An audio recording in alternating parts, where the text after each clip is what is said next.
श्रोते हो नमस्कार. आपण ऐकत आहात 90.8 मेगाहर्ट्झवरती महात्मा फुले कृषी विद्यापीठाची लोकवाहिनी रेडिओ फुले कृषी वाहिनी 90.8 FM.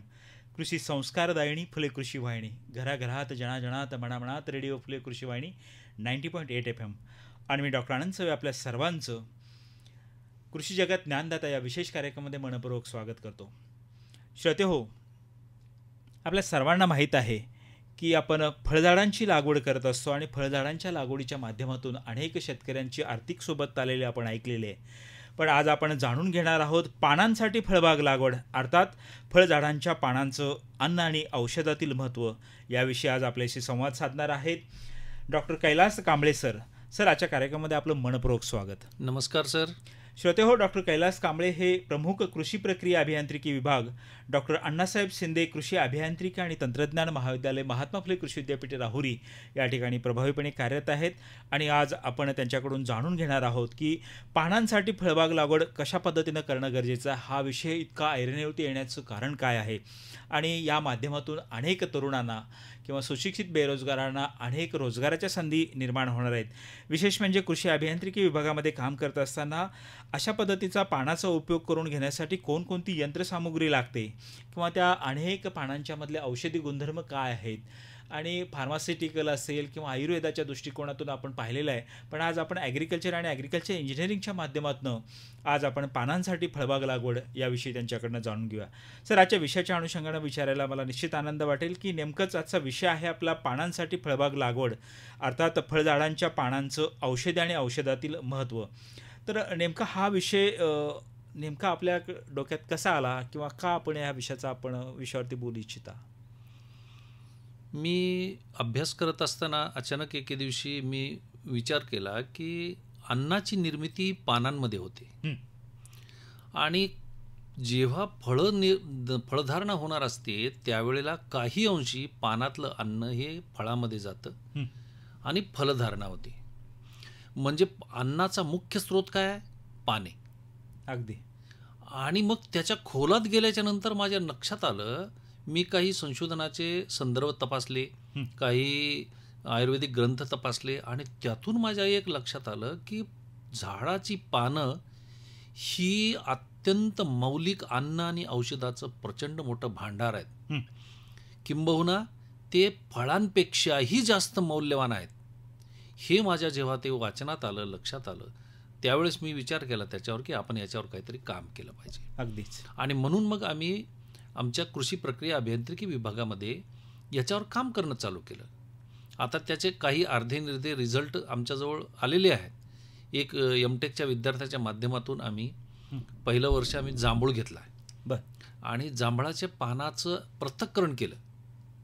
तेही नावाजलेल्या प्रयोगशाळेकडून केलं, जी औषधासाठी आणि अन्न आणि औषधाचे सॅम्पल तपासून त्याचे रेकॉर्ड देते. अशा प्रयोगशाळा जी नाशिकला आहे तिच्याकडून आम्ही ते तपासून घेतलं. तर असं आमच्या लक्षात आलं की फळापेक्षा कितीतरी पटीने जास्त औषधी गुणधर्म हे पानामध्ये आहेत. मेडिसिनल व्हॅल्यू खूप आहे. मेडिसिनल व्हॅल्यू खूप मोठी आहे आणि आपण मात्र त्याच्याकडे आजपर्यंत खऱ्या अर्थानं फार मोठ्या प्रमाणात काही लक्ष दिलं गेलं नाही आहे. आपण फळासाठी बघतो तर फळं हे हंगामी आहेत, वर्षातनं एकदा लागतात, हंगामी आहेत, वादळ वारा आला पडून जातात, पक्षी खाऊन जातात, चोर घेऊन जातो, पाणी कमी पडलं तरी फळधारणाच होत नाही. परंतु मग ह्या अशा सगळ्या गोष्टींमधून शेतकऱ्यासाठी काही याच्यातून सोल्युशन निघू शकतं का, ह्या अंगानं आम्ही विचार केला. आणि मग हा विषय डोक्यात आला की शेतकऱ्यासाठी हा सुद्धा सल्ला देणं गरजेचं आहे की काही शेतकऱ्यांनी का होईना पानांसाठी फळबाग लागवड करणं गरजेचं आहे. अगदीच. आणि आज जर बघितलं की वैश्विक हवामान बदल आहे आणि त्याचे परिणाम आपण जाणवत आहोत की अगदी मेच्या सुरुवातीपासून पावसाला सुरुवात झाली. अगदी. अनेक शेतकऱ्यांचं मोठ्या प्रमाणामध्ये नुकसान झालेलं आहे. अनेक फळबाग लागवडींना बहार व्यवस्थापन करत असताना हा मोठा संघर्ष शेतकऱ्यांना करावा लागतो. त्यातनं फळ धारणा सुद्धा होत नाही. पण या दृष्टिकोनातून पानांचं महत्त्व मात्र अधोरेखित होताना दिसते. आणि अगदी याच विषयानं आपण पानांसाठी फळबाग लागवड याविषयी बोलत आहात. पण नेमकंच पानांसाठी फळबाग लागवडीचा उद्देश काय सांगता येईल? पानांसाठी आपण जर फळबाग लागवड केली हं. तर आपल्याला वर्षामधून 3 ते 4 वेळा पानाची तोडणी करता येईल. हं. ही तोडणी केलेली पानं आपल्याला वाळवून सुकवून त्याची पावडर करून डबा बंद करता येतील. हं. आणि मग त्या पावडरचा उपयोग आपल्याला विविधांगी करता येईल. एकदा पावडर करून आपल्या घरी डबाबंद ठेवली हं. तर पुन्हा ती सडणे कुजणे खराब होणे हा विषय नाही. हं. कारण त्याच्यात मुळातच जलांशाचं प्रमाण फारच कमी असतं, तर त्याची जे टिकण्याची क्षमता ही वर्षानुवर्षे राहू शकते. त्यामुळे त्याला तो काही नाशवंत पदार्थ नाही, तो अगदीच. टिकाऊ पदार्थ तयार झाला. दुसरं, वर्षामध्ये तो 3 ते 4 वेळा तोडणी करता येते शेतकऱ्याला. हं. शिवाय पानासाठी फळबाग लागवड केल्याच्या नंतर ही फळबाग शेतकरी चक्क वांगे आणि मिरचीसारखी लागवड करू शकतो. हं. आणि कोवळे कोवळे पानं, वरचे फुटलेले पानं तोडून घ्यायचे, कापून घ्यायचे, नंतर नवीन फुटवा येतो, नवीन फुटवाला परत कापून घ्यायचा. जसं तुतीच्या बागेमध्ये तुतीचे शेंडे कापून घेऊन त्या किडींना खाऊ घालतात, तसं ह्याच्यामध्ये सुद्धा पानं कोवळे कोवळे आलेले जे पानं असतात, हिरवे पानं आहेत, ते सगळे कापून घ्यायचे. कापून घेतल्याच्यानंतर ते वाळवायचे, पावडर करायची आणि पावडर करून डबाबंद करून ठेवायची. बरं. मग ही पावडर वापरण्यासाठीचे विविध अंग आहेत. हं.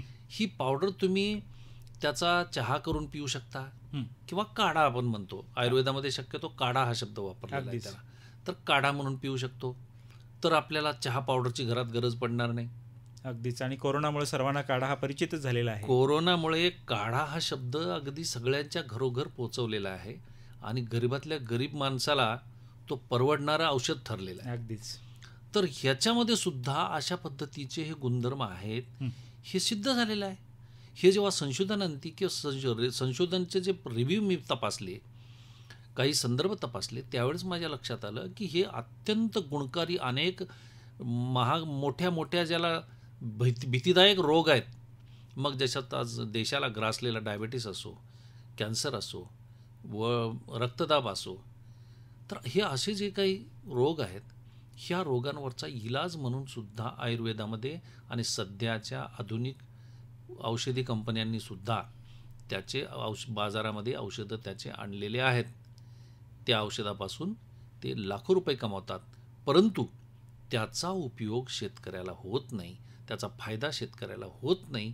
म्हणून हा जो प्रपंच आहे, ह्या संशोधना हातात घेण्याचा विषय हाच आहे की याचा कुठेतरी शेतकऱ्याला, गावातल्या तरुण मुलांना, सुशिक्षित बेरोजगारांना याचा काहीतरी फायदा व्हावा आणि नव्या पद्धतीचा स्रोत, नव्यानं पैसे निर्मितीचा स्रोत गावामध्ये तयार व्हावा, ह्या उद्देशानं याला आम्ही हात घातलेला आहे. अगदीच. शेतकरी बंधूंनो, आपण ऐकत असाल महात्मा फुले कृषी विद्यापीठ 90.8 FM आणि आपल्याशी संवाद साधत आहेत डॉक्टर कैलास कांबळे सर, प्रमुख कृषी प्रक्रिया अभियांत्रिकी विभाग, महात्मा फुले कृषी विद्यापीठ राहुरी.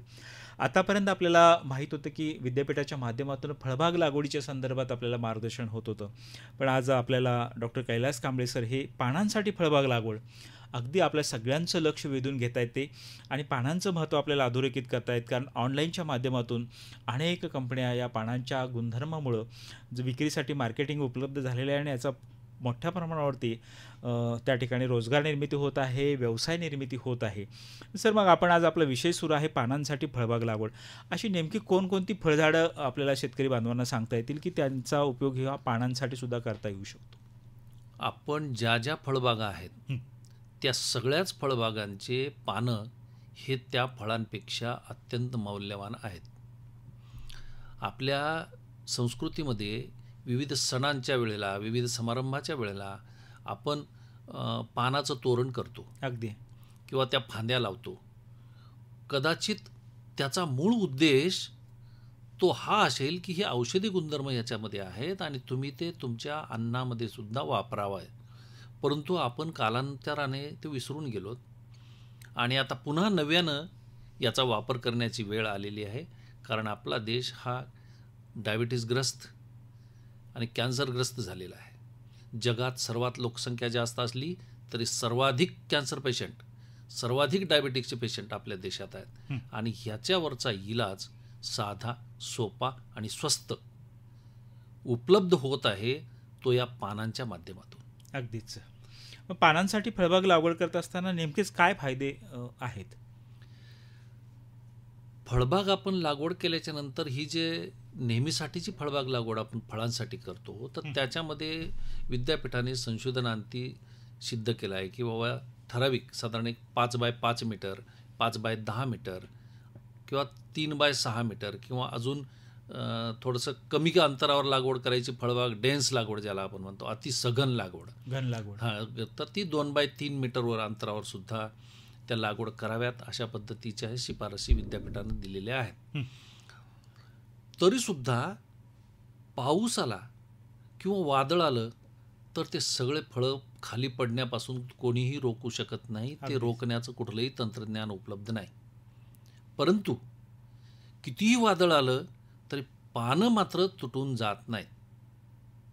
4-2 पानं पडतील, परंतु बहुतेक 90% पेक्षा जास्त पानं जी आहेत ते झाडाला चिकटून राहतात. अगदीच. ती काही पडून जात नाहीत. म्हणजे पानं हा जर आपण उत्पन्नाचा स्रोत धरला तर तो फळांपेक्षा टिकाऊ आहे.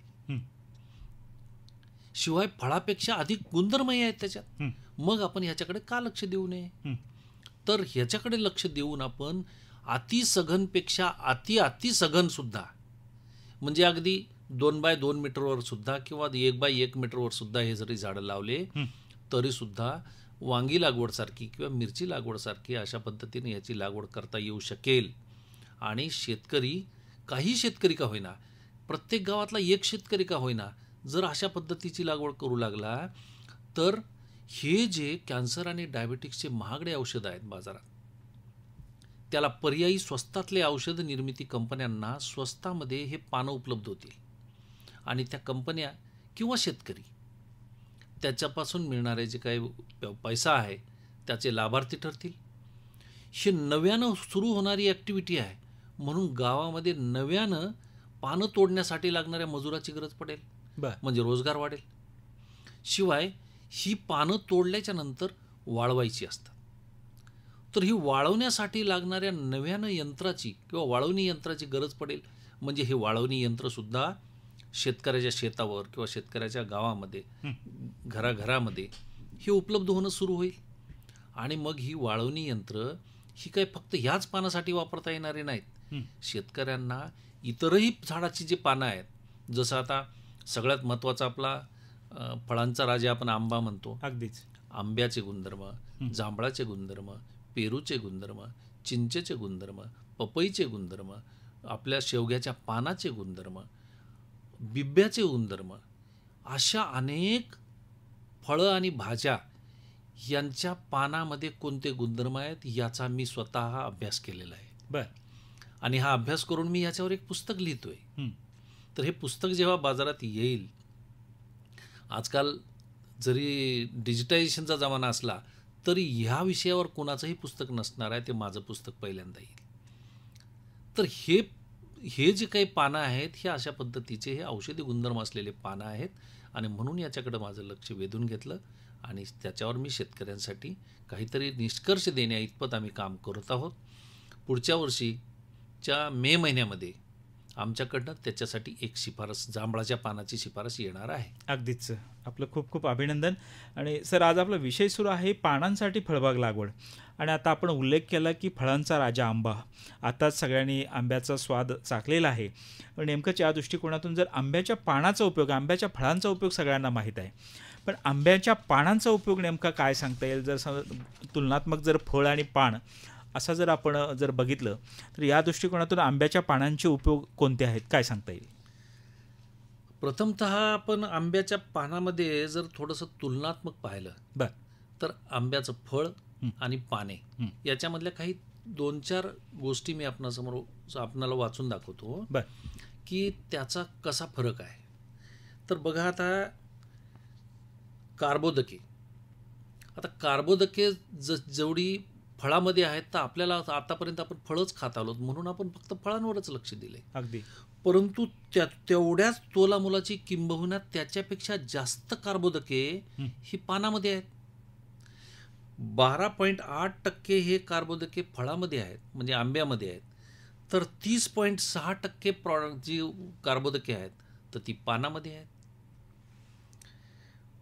प्रथिने फक्त 0.8% ही प्रथिने ही फळामध्ये आहेत आंब्याच्या, बर परंतु 18.59% एवढे जे प्रथिने प्रोटीन्स हे कशामध्ये आहेत? पानामध्ये आहेत. हे इतके पट प्रोटीन पानामध्ये आहे. तर तंतुमय पदार्थ 1.7 हे फळामध्ये आहेत, तर 11.49% हे पानामध्ये आहेत.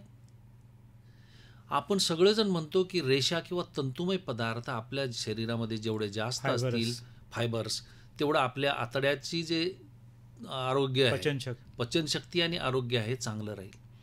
मग हे पानं का आम्ही वापरत नाही? तर ही पानं सुद्धा अशा पद्धतीनं वापरली जावी म्हणून त्याच्याकडे माझं लक्ष गेलं. आता पुढे आपण बघायला गेलं काही खनिजे, तर त्याच्यात सोडियमचं प्रमाण हे पानामध्ये 28 मिलीग्रॅम असतं. पोटॅशियमचं प्रमाण फळामध्ये 190 मिलीग्रॅम आहे, तर पानामध्ये 589 मिलीग्रॅम आहे. म्हणजे खनिजाचा जो स्रोत आहे तो पानामध्ये फळापेक्षा कितीतरी पटीनं जास्त आहे. कॅल्शियम बघा, आपल्या सगळ्यांना माहिती आहे की आपण आता थोडंसं 40च्या वर एखादं हाड दुखायला लागलं, पाय दुखायला लागलं म्हणून डॉक्टरांकडे गेलो तर डॉक्टर लगेच कॅल्शियमच्या गोळ्या धाड लिहून देतो. अगदी. पण ह्या पानामध्ये कॅल्शियमचं प्रमाण 368 मिलीग्रॅम एवढं आहे. म्हणजे काय? तर त्या कॅल्शियमच्या गोळ्या खाण्यापेक्षा एक आंब्याचं पान तोडून कचकच चावून खाल्लं क्या बात आहे, तर त्याच्या आरोग्यासोबत इतर जे गुणधर्म आहेत ते सुद्धा उपयोगाला पडतील आणि हा कॅल्शियमही आपल्याला उपयोगाला पडेल. तसंच मॅग्नेशियम बघा, आता मॅग्नेशियम हे 18 मिलीग्राम आहे फक्त फळामध्ये, परंतु तोच 98 मिलीग्राम आहे पानामध्ये. एवढा मोठा अन्न व औषधाचा स्रोत पानामध्ये आहे. विशेषतः या आंब्याच्या पानामधला आपण आत्ता पाहिला. एवढी मोठी तफावत जर असेल तर आजपर्यंत आपण पानाकडे दुर्लक्ष केलं, हा खूप मोठा तोटा झाला आहे असं वाटतं. याच्या पुढचे दिवस हे नक्की पानाचा सुद्धा चांगला वापर करण्याचे येतील असं मला आशा वाटते. अगदीच.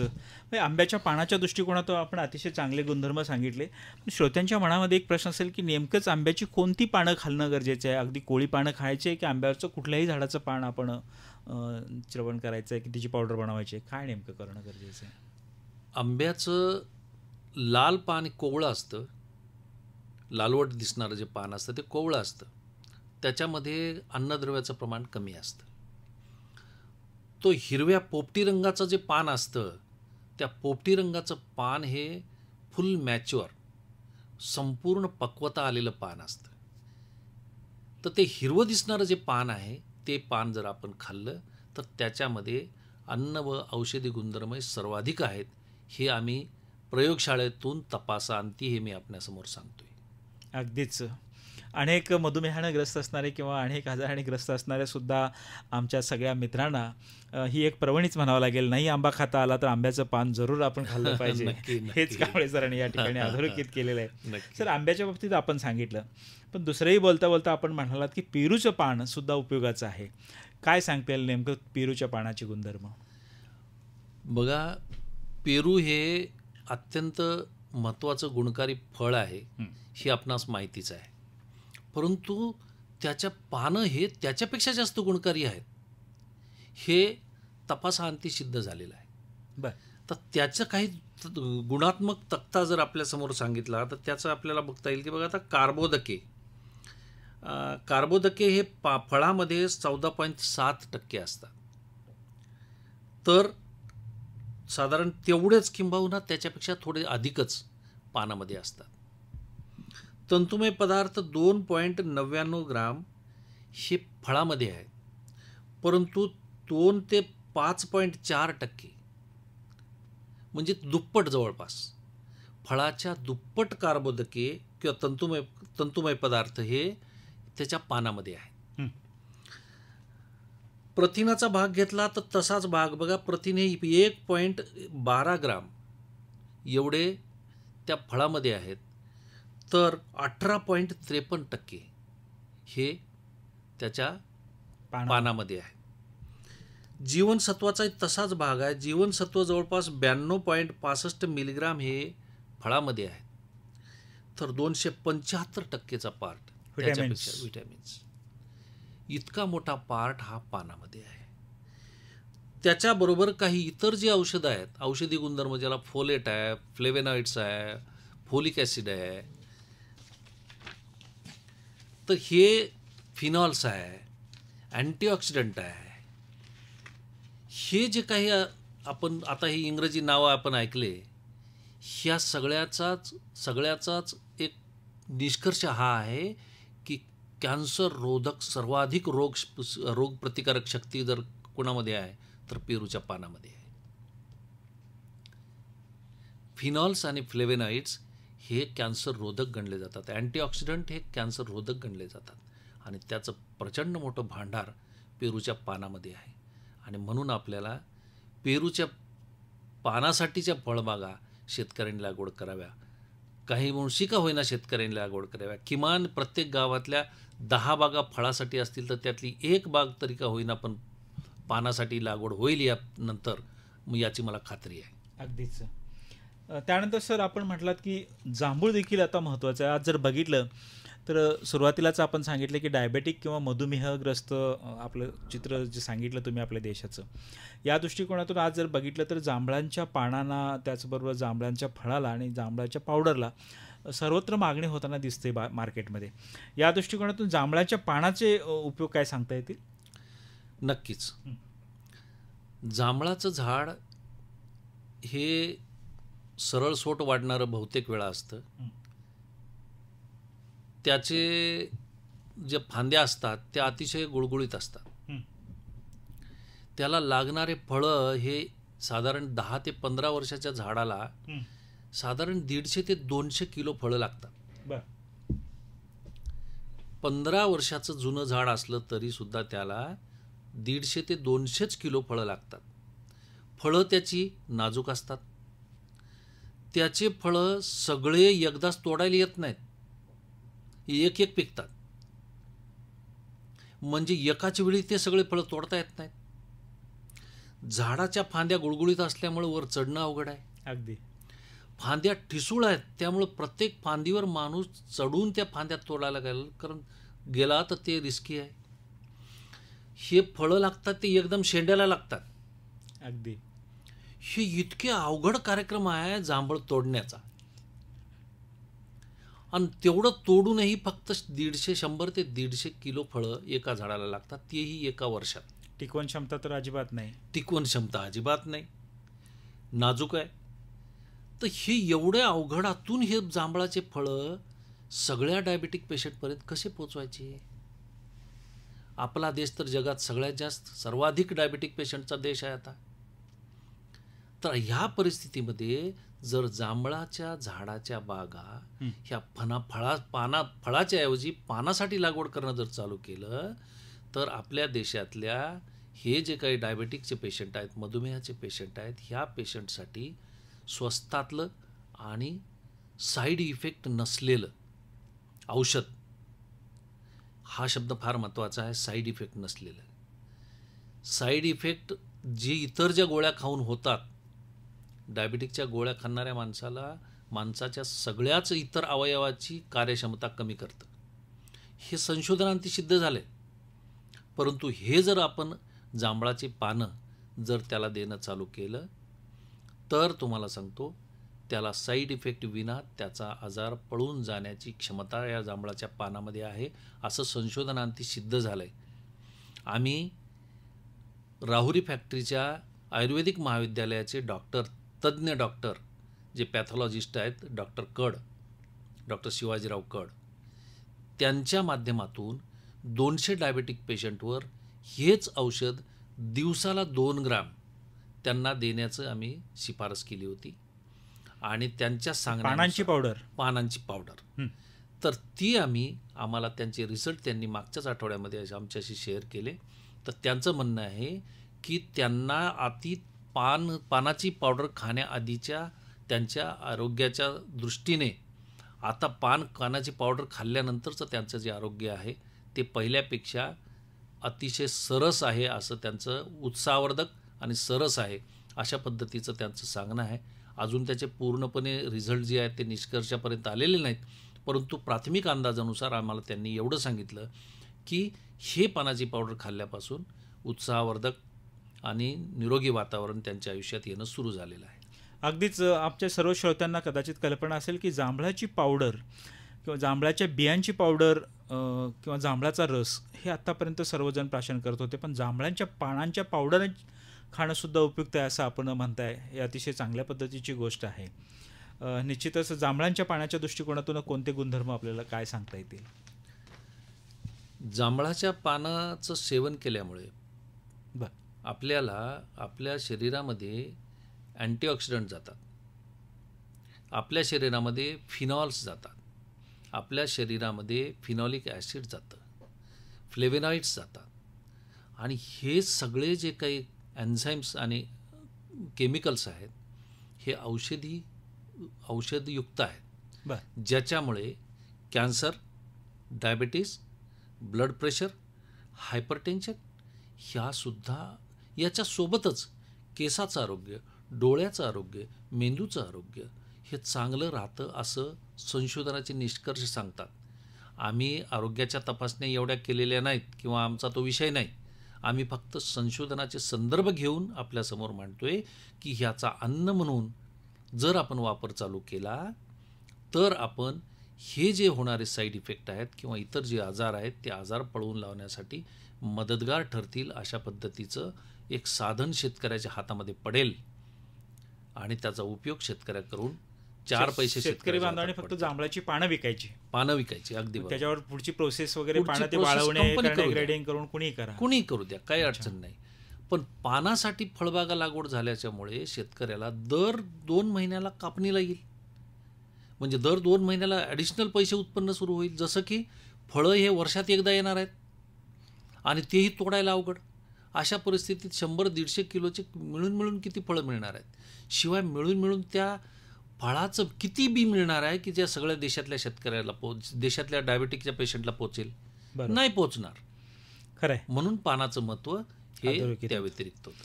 निश्चितच. सर, आपण आंबा सांगितला, पेरू, त्यानंतर जांभूळ सांगितले. अशा पद्धतीच्या पानांचा उपयोग कसा करून घ्यावा लागेल? आम्ही एक त्याच्या चाचण्या म्हणून आम्ही त्याच्यापासून काढा बनवला. बर. आणि तो काढा गुळाचा काढा बनवला, गूळ घालून. बर. आणि बिना गुळाचा बनवला. शिवाय त्याच्या अर्धा ग्राम, 1 ग्राम, 2 ग्राम प्रति कपाला, 1 कप पाण्यासाठी अर्धा ग्राम, 1 ग्राम, 1.5 ग्राम एवढी पावडर टाकून आम्ही तो काढा बनवला आणि काही लोकांच्या पॅनलला आम्ही ते सर्व केला. त्याच्यानंतर आम्हाला असं आढळलं की एका कपाला, म्हणजेच एका व्यक्तीला एका वेळी 1 कप चहा प्यायचा असेल किंवा काढा प्यायचा असेल तर 1 ग्राम पावडर ही उपयोगाची आहे. बरं. तर 1 ग्राम पावडर जर प्रति कपाला वापरली आपण तर त्याला आवडेल असा जो काढा आहे तो तयार होतो आणि त्याचा काढा म्हणून आपण पिऊ शकतो. शिवाय आम्ही त्याच्या काही कुकीज बनवल्या. बरं. ही जी पावडर आहे ती आम्ही कुकीज किंवा बिस्किटामध्ये वापरली आणि त्याच्यामध्ये सुद्धा आम्हाला असं आढळलं की 2 ग्राम त्याच्यामध्ये प्रति ग्रामला, प्रति 10 ग्रामला, प्रति 10 ग्रामच्या वजनाला 2 ग्रामची पावडर. बरं. अशी आम्ही त्याच्यामध्ये वापरली तर आम्हाला ते जे कुकीज आहेत किंवा ते बिस्किट आहेत तर ते आपल्याला खाण्यालायक आणि आवडण्यालायक ते तयार झाले. त्यामुळे हे जे बिस्किट आहेत ते मिठाई म्हणूनही चालतील, चहासोबत खाण्यासाठी म्हणून चालतील किंवा लहान मुलांना देण्यासाठी चालतील किंवा मधुमेहाच्या रुग्णाला खरं तर डॉक्टर कोणी सांगतात की बाबा तुम्ही गोड जास्त खाऊ नका, परंतु हे पावडर घातलेले जर बिस्किट त्यांनी खाल्ली तर त्यांनी औषध खाल्ल्यासारखंच आहे. अगदीच. त्याच्यामुळे अशा पद्धतीनं आम्ही त्याचा वापर केला. ह्याचा वापर अजूनही इतर अन्य प्रकारे, जसं आत्ता आम्ही एक टॅबलेट बनवणारी मशीन खरेदी केली आहे. बरं. तर त्याच्या टॅबलेटही आम्ही बनवून पाहिल्या तर आम्हाला त्याच्या टॅबलेट, सुंदर टॅबलेट तयार होताना दिसल्या. बर. त्याच्यावर अजून आमचे फारसं अभ्यास नाही झालेला, परंतु टॅबलेट्स तयार झाल्यात. त्याच्या टॅबलेटचा अभ्यास होणं बाकी आहे. म्हणजे काय, तर गोळी म्हणून, चॉकलेट म्हणून, पावडर म्हणून, आर्क म्हणून, कुकीज म्हणून, बिस्किट म्हणून, अशा अन्य एवढ्या सगळ्या मार्गाच्या पद्धतीने ही पावडर आपल्या आहारामध्ये जर आपण घेत गेलो किंवा रुग्णाच्या आहारामध्ये जर आपण देत गेलो तर त्याला ती उपयुक्त ठरणार आहे. अगदीच. अशा पद्धतीतून एक उद्योजकता सुद्धा विकसित व्हायला हरकत नाही. काहीच हरकत नाही. हे सगळं आपण सांगितलं. तर आपण पानांसाठी फळबाग लागवड्याविषयी चर्चा करत आहात. आमचे श्रोते सर्व ऐकत आहेत आपल्याला. आणि मग ही पानं तोडण्यासाठी आज मजुरांचा तुटवडा मोठ्या प्रमाणावरती लागण्याची शक्यता आहे. मग या दृष्टिकोनातून आपण एक कृषी प्रक्रिया अभियांत्रिकी विभागाचे विभाग प्रमुख म्हणून देखील कार्यरत आहात. या दृष्टिकोनातून काही यंत्रसामुग्रीसुद्धा विकसित केलेली आहे का किंवा लागेल का, कशा पद्धतीनं? अगदी बरोबर आहे. महत्त्वाचा प्रश्न आहे की शेतकरी जेव्हा त्याचं पीक पातोनात पावसामध्ये भिजतं त्यावेळेला त्याच्याकडे कुठलीच कोरडी जागा शिल्लक राहत नाही की ते जे पीक आहे ते त्यांनी सुकवावं. बर. शिल्लकच राहत नाही. मग आता ह्या पानाच्या बाबतीत आपण बोलायचं झालं तर ही तोडलेली पानं, एवढी मोठी बागच जर शेतकऱ्यांनी पानासाठी लावली आणि मग सगळे पानं तोडले तर तो वाळवेल कुठे, सुकवेल कुठे, त्याच्याकडे जागा तर नाही. याच्यासाठी आम्ही एक पॉलीटनेल ड्रायर, पॉलीटनेलचं सुकवणी यंत्र आम्ही विकसित केलेलं आहे. बरं. आमच्या महाविद्यालयामध्ये डॉक्टर अण्णासाहेब शिंदे कृषी अभियांत्रिकी महाविद्यालयात ते यंत्र आम्ही बसवलेलं आहे. बरं. तर येणारे जे अनेक व्हिजिटर्स आणि शेतकरी असतात त्यांना आम्ही ते दाखवतो आणि ते जे वाळवणी यंत्र आहे त्याच्यामध्ये खाली पसरवून किंवा त्याच्यामध्ये रॅक ठेवून ही जे पानं आहेत ती जर आपण त्याच्यामध्ये ठेवली तर एका दिवसात वाळून जातात. बरं. शिवाय सुरक्षितपणे वाळतात. त्यात पाऊस आला तरी ते भिजत नाहीत, हवा आली तर ते उडून जात नाहीत. बाहेरच्या बाजूला किडा, मुंगी, पाल, सरडा, उंदीर, घूस, कुत्रा त्याच्यावर जाऊन वाळत टाकल्यावर त्याच्यावरून जाईल, पाय देईल, माती टाकेल, असाही काही प्रश्न राहत नाही. म्हणजे सुरक्षितरित्या ते वाळवता येतात. किती क्षमता आहे सर त्याची? 5 क्विंटल क्षमता आहे. बरं. हो, धान्यासाठी 5 क्विंटल आहे. पण हे जे पानं आपण टाकायचे असतील तर साधारण 10-1 किलोपर्यंत पानं, 10 ते 15 किलो पानं एका वेळी बसतील एवढी त्याच्यामध्ये जागा आहे. अगदीच. परंतु हे यंत्र किती मोठं करता येतं आपल्याला. आम्ही बसवलेलं आहे ते छोटं आहे, परंतु हेच शेतकऱ्याच्या शेतावर बसवायचं झालं तर किमान एखाद्या गुंट्यावर सुद्धा ते प्रक्षेत्रावर सुद्धा आपल्याला बसवता येतं. आणि मग त्याच्यामध्ये तोडलेली, एका लॉटला तोडलेले सगळे पानं हे वाळवता येतात. एका दिवसात वाळवतात. वाळलेली पानं पोते भरून ठेवली की झालं काम. जर गरज पडेल तेव्हा त्याचे पीठ पावडर बनवून घेणे ग्राइंडरमधून. एक वाळवणी यंत्र झालं, दुसरं ग्राइंडर झालं किंवा चक्की. हे 2 यंत्र पुरेसे आहेत. तिसरं यंत्र तुम्हाला पावडर पॅकिंग करायची असेल तर पॅकिंगसाठी एक छोटंसं यंत्र लागतं, पॅकेजिंग मशीन लागते.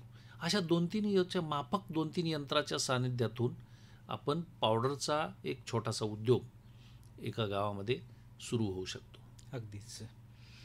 आणि या माध्यमातून आपली मुलाखत ऐकून अनेक शेतकरी बांधवांनी जरा ठरवलं की अशा पद्धतीचं पानांसाठी फळबाग लागवड आपण करायचे. पण किंवा आपल्याकडे ज्यांच्याकडे ऑलरेडी ज्या फळबागा असतील तर त्या फळबागातले पानं जर त्यांना विक्री करायचं असेल तर या विक्री करणाऱ्यासाठी किंवा मार्केट काय उपलब्ध आहे?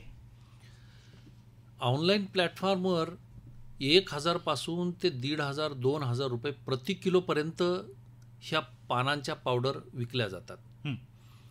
पण समजा शेतकऱ्याला 500 रुपये किलोपर्यंत जर रेट त्या कंपन्यांनी दिला तरीसुद्धा शेतकऱ्याला ते परवडणारं आहे. कारण की त्याची तोडणी वर्षामध्ये 3-4 वेळा होणार आहे. म्हणजे एक झाडाची बाग एका वर्षात 3 ते 4 वेळा शेतकऱ्याला पैसे देणार आहे. आणि 3 ते 4 वेळेला पैसे देणार आहे, शिवाय त्याला नाशवंत नाही, साठवत बसायची गरज नाही. अशा काही प्रायोगिक कंपन्या आहेत की घेणाऱ्या घेऊ शकतात. जसं प्लॅटफॉर्मवर त्या विक्री करतात तर त्या कंपन्यांचे स्वतःचे काही शेतं नाहीत, ते दुसऱ्याला सांगून त्यांच्याकडनं ते विकत घेतात. पानं विकत घेतात आणि त्यांच्याकडे असलेल्या मोठ्या यंत्रामध्ये वाळवतात आणि त्याचं पावडर करून प्लॅटफॉर्मवरती विक्रीस ठेवतात. अगदीच. शेतकरी बांधवांनो, आज आपला विषय सुरू आहे पानांसाठी फळबाग लागवड आणि आपल्याशी संवाद साधत आहेत डॉक्टर कैलास कांबळे सर, प्रमुख कृषी प्रक्रिया अभियांत्रिकी विभाग, डॉक्टर अण्णासाहेब शिंदे कृषी अभियांत्रिकी आणि तंत्रज्ञान महाविद्यालय, महात्मा फुले कृषी विद्यापीठ राहुरी. ही मुलाखत ऐकून आपल्या मनामध्ये काही शंका असतील, काही प्रश्न असतील किंवा आपल्याला सुद्धा अशा पद्धतीच्या पानांसाठी फळबाग लागवड करायची असेल, त्याचे विक्री व्यवस्थापन बघायचं असेल किंवा त्याचं प्रक्रियायुक्त यंत्रसामुग्रीच्या संदर्भात आपल्याला काही विचारायचं असेल तर निश्चितपणे मी डॉक्टर कैलास कांबळे सर यांचा मोबाईल क्रमांक आपल्याला देता, आपण तो टिपून घ्यायचा आहे. 94 047 85 884. पुन्हा एकदा संपर्क क्रमांक सांगतो, 9404785884. तर जरूर आपण डॉक्टर कांबळे सर यांच्याशी संपर्क साधू शकता आणि अधिक माहिती आपण पानांसाठी फळबाग लागवड याविषयी त्यांच्याकडून आपण जाणून घेऊ शकता. सर, आपला विषय सुरू असताना या पानांचा शेतकऱ्यांना म्हणजे कोणकोणते फायदे होतील, काय सांगता येईल? शेतकऱ्यांना एक तर ही नाशवंत नसलेल्या गोष्टीची बाग लागवड करता येईल. पानं ही नाशवंत नाहीत म्हणून. तर वर्षामध्ये ती 3 ते 4 वेळा तोडा करता येईल. बर. त्यावेळी शेतकऱ्याला जादा रोजगार उपलब्ध होईल आणि पावडर तयार केल्याच्या नंतर ती नाशवंत नसताना ती कुठे घरामध्ये पोतं भरूनही साठवून ठेवता येईल आणि जसा जसा बाजारातली मागणी येईल आणि जसा दर चांगला मिळता येईल तशा पद्धतीने ते बाजारामध्ये किंवा कंपनीला, जे काही औषध निर्मिती कंपनी आहे त्या कंपनीला शेतकरी ते विकू शकेल. अगदीच. आणि या पानांचा सुशिक्षित बेरोजगार तरुणांना देखील फायदा होऊ शकतो. नक्कीच की. अगदी ही पानाची पावडर जर आपण घरामध्ये चहा म्हणून वापरणं चालू केलं तर ती प्रत्येकालाच उपयोगाला पडेल. त्या व्यतिरिक्त ग्रामीण भागामध्ये सुशिक्षित असलेले जे मुलं आहेत त्यांना बाहेरच्या मोठ्या शहरामध्ये जाऊन त्यांना रोजगारासाठी जावं लागतं. मग तिथं रोजगार नाही मिळाला तर तुटपुंज्या रोजगारावर काम करावं लागतं किंवा घरी बसून राहावं लागतं. अशा परिस्थितीत गावातल्या मुलांना जादा रोजगार उपलब्ध होण्याची संधी या उद्योगाच्या माध्यमातून तयार होऊ शकते. अगदीच. आणि त्याचा फायदा मग तरुणांना सुद्धा होऊ शकतो. आणि आज आपण जर बघितलं तर शिक्षणाचं प्रमाण वाढताना दिसतंय आणि अनेक जण आपल्या आजाराविषयी किंवा आपल्या तब्येती स्वास्थ्याच्या विषयी जागृत झालेले आहेत आणि या दृष्टिकोनातून आज आमचा आंबा असेल, पेरू असेल, जांभूळ असेल याचे अनेक फायदे आता आज सगळ्यांना माहिती झालेत आणि कुठेतरी आयुर्वेदाकडे पुन्हा सगळे लोक वळताना दिसत आहेत. या दृष्टिकोनातून हा आज आपला पानांसाठी फळबाग लागवड आहे. या माध्यमातून आपण जे काही सांगितले की आंब्याच्या पानाचे फायदे असतील, पेरूच्या पानाचे फायदे असतील किंवा जांभळाच्या पानाचे फायदे असतील, हे निश्चितच सर्वांना, शेतकरी बांधवांचं सुद्धा स्वास्थ्य चांगलं राहण्यासाठी उपयोगी पडतील. नक्कीच. अगदीच. यातून अगदी विषयाच्या शेवटाकडे जात असताना श्रोते हो, डॉक्टर कैलास कांबळे सर हे एक चांगल्या पद्धतीची किंवा चांगल्या प्रकारचे कवी देखील आहेत आणि मी त्यांना आज आपल्या 90.8 FM फुले कृषी वाहिनीच्या माध्यमातून मी एक विनंती करेन की सर, आता सगळीकडे पावसाळा सुरू झालेला आहे आणि मेघराजानं आगमन केलेलं आहे. आपण सगळेजण अनुभवतो, सुखद अनुभव आलेले आहेत. या दृष्टिकोनातून एक आपण पावसाची कविता आमच्या सर्व श्रोत्यांसाठी निश्चितपणे या ठिकाणी. नक्कीच नक्कीच. कवितेचं नावच आहे पाऊस. पृथ्वी आणि आकाश हे मानवाच्या जीवनातले फार मोठे भाग्यदाते आहेत. कारण एक आधार देतो जगण्याचा आणि दुसरा पाऊस देतो. या दोन्हीच्या माध्यमातून पृथ्वी आपल्याला शेतीच्या माध्यमातून अन्न देते आणि आकाश आपल्याला पाण्याच्या माध्यमातून पाणी देतं. त्याच्यावरच हे सगळं जीवन फुललेलं आहे. तर ह्या दोन्हीचा संगम डोळ्यासमोर ठेवून अचानक एके दिवशी थोडी कविता स्फुरली आणि ती कविता आपणासमोर सादर करते. कवितेचं नाव आहे पाऊस. आलं भरून आभाळ देण्या धरतीला दान, तुझ्या अधीर ओठांनी कर आता रसपान. सोसाट्याच्या वाऱ्यासंगे झाड वेलींची फुगडी, नेस शालू तू पोपटी पिवळी कानात बुगडी. थेंब थेंब पियुनिया अंग विस्फारलं असं, दाना ऋतून बसला तुझी उजळाया कुस. नको संकोच तू करू ओळखीचे ग इशारे, पान फूल बहराया दुःख सोसायाचे सारे. तुझ्या हिरव्या शालूचा असे केशरी पदर, तुझ्या हिरव्या शालूचा असे केशरी पदर, रानो राणी घाली शिळ नव्या नवरीचा भ्रतार. तुझे दिवस भरता पाखरांची झाली वीण, तुझे दिवस भरता पाखरांची झाली वीण, दाणा चिकातला खाया अवघे बसले टपून. घेता घेता देत जाणे, घेता घेता देत जाणे, तुला पडे ना विसर. अरे करंट्या माणसा डोकं ठेव भानावर, अरे करंट्या माणसा डोकं ठेव भानावर. क्या बात आहे, खूप सुंदर. श्रोते हो, पानांसाठी फळबाग लागवड अर्थात फळझाडांच्या पानांचे अन्न आणि औषधातील महत्त्व याविषयीची संपूर्ण मुलाखत, त्याचबरोबर पाऊस या विषयावरची कविता देखील आमच्या सर्व श्रोत्यांसाठी अतिशय मनमोकळ्या मनानं डॉक्टर कैलास कांबळे, प्रमुख कृषी प्रक्रिया अभियांत्रिकी विभाग, डॉक्टर अण्णासाहेब शिंदे कृषी अभियांत्रिकी आणि तंत्रज्ञान महाविद्यालय, महात्मा फुले कृषी विद्यापीठ राहुरी यांनी या ठिकाणी दिलीत. सर, बऱ्याच वेळापासून आमच्या सर्व श्रोत्यांच्यासाठी अतिशय नाविन्यपूर्ण असणारा हा विषय आणि सगळ्यांच्या दृष्टीनं महत्त्वाचा पण दुर्लक्षित राहिलेला विषय आपण आज या ठिकाणी सर्व श्रोत्यांसाठी सांगितलात. अगदी विषयाच्या शेवटाकडे जात असताना तुम्हाला ऐकणारे ऑनलाईन चॅनलच्या माध्यमातून, यूट्यूब चॅनलच्या, व्हॉट्सअप चॅनलच्या माध्यमातून अनेक श्रोते ऐकत आहेत. या सर्व शेतकऱ्यांसाठी, तरुण शेतकऱ्यांच्यासाठी आणि महाराष्ट्र खरं तर हॉर्टिकल्चर हब म्हणून सुद्धा ओळखलं जातं, असे सगळे फळबाग लागवड करणाऱ्या सर्व शेतकरी बांधवांसाठी आपला काय मोलाचा संदेश असेल? शेतकऱ्यांनी आपल्या शेतात केलेल्या पेरलेल्या मालाचा, शेतात हातात पडलेल्या मालाचा जास्तीत जास्त पैसा आपल्याला मिळावा याच्यासाठी शेतकऱ्यांनी जर स्वतः त्या नाविन्यपूर्ण बाबींचा उपयोग करून त्या आलेल्या पिकाचा प्राथमिक आणि दुय्यम प्रक्रिया करून जर ते आपण बाजारात विक्रीसाठी स्वतः जर आपण तयार झालो तर आपले शेतकरी, या कितीही महागाई आली तरी आपले शेतकरी हे आपल्या शेतीच्या माध्यमातून एक स्वतःचा टिकाव धरून राहतील. अगदीच. श्रोते हो, पानांसाठी फळबाग लागवड याविषयी डॉक्टर कैलास कांबळे सर, प्रमुख कृषी प्रक्रिया अभियांत्रिकी, डॉक्टर अण्णासाहेब शिंदे कृषी अभियांत्रिकी आणि तंत्रज्ञान महाविद्यालय, महात्मा फुले कृषी विद्यापीठ राहुरी यांनी दिलेली माहिती आपण ऐकली. त्या ठिकाणी थांबण्याची वेळ झाल्या. मी डॉक्टर आनंद सवई, कृषी जगत ज्ञानदाता या कार्यक्रमामध्ये सर्वांचा निरोप घेतो. नमस्कार. नमस्कार.